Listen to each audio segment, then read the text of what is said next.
حضرت علی نے ارشاد فرمایا، جس ذات کو راضی کرنے میں سکون ہے، انسان اسی کو ناراض کر کے اپنی زندگی میں سکون چاہتا ہے۔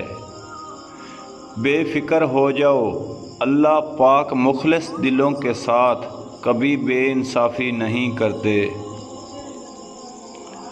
وہ رستہ پہلے ہی بنا دیتا ہے، لیکن عطا صرف بہترین وقت پر کرتا ہے۔ جس زبان سے جھوٹ نکلنا بند ہو جائے، اس زبان سے نکلی ہوئی ہر دعا فوراً قبول ہو جاتی ہے۔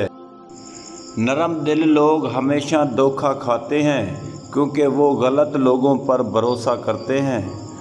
جہل کی بات برداشت کرنا بھی صدقہ ہے، عقل کا صدقہ جس سے انسان پرسکون زندگی جیتا ہے۔ مشکل وقت ہمیشہ بہترین لوگوں کے حصے میں آتا ہے کیونکہ وہ اس کو بہترین طریقے سے انجام دینے کی صلاحیت رکھتے ہیں۔ وہ جگہ چھوڑ دو جہاں تمہارے احساس اور تمہارے الفاظ کی قدر نہ ہو، چاہے وہ پھر کسی کا دل ہو یا کسی کا گھر۔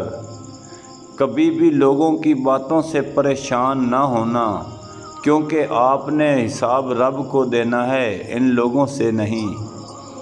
کسی شخص پہ اس وقت تک بھروسہ نہ کرنا جب تک اس سے غصے میں نہ دیکھ لو۔ تم غریبوں کے ساتھ بیٹھا کرو تاکہ شکر گزار بنو۔ صبر دو طرح کا ہوتا ہے، ایک ناگوار باتوں پر، دوسرا پسندیدہ چیزوں سے دوری پر۔ جب کوئی بندہ نماز فجر قائم کرتا ہے تو اللہ پاک اس بندے پر پورا دن رحمت برساتا ہے اور اس بندے کے کام اپنے ذمے لے لیتا ہے۔ حالات اگر برے ہوں تو یقین رکھنا چاہیے، کیونکہ جب خدا لیتا ہے تو اس سے بھی بڑھ کر نواز دیتا ہے۔ دھوکہ دینے کے ہزار طریقے ہیں، لیکن سب سے گھٹیا طریقہ محبت اور ہمدردی کا دکھاوا کرنا۔ صبر سے گزارا کر، اللہ پاک تیرے صبر کا امتحان لیتا ہے اور وہ تمہیں سزا نہیں دیتا، بس وہ تمہیں قریب لانے کے لیے آزماتا ہے۔ جو دعا سے بھی نہیں مل رہا تو سمجھ جاؤ اللہ نے اس سے بہتر آپ کو عطا کرنا ہے۔